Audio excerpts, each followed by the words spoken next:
नमस्कार, मी अनिकेत वाकडे. आज आपण आहोत श्री बाबारावजी लोखंडे आणि भोजराजजी लोखंडे सुरगाव यांच्या शेतातली तूर पीक पाहणीसाठी.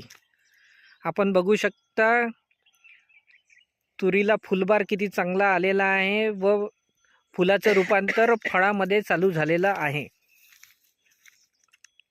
खालपासून वरपर्यंत तुरी केवढ्या चांगल्या आहे, फुलबार केवढा चांगला बसला आहे. परत मधमाशांची संख्या पण इथे चांगली आहे.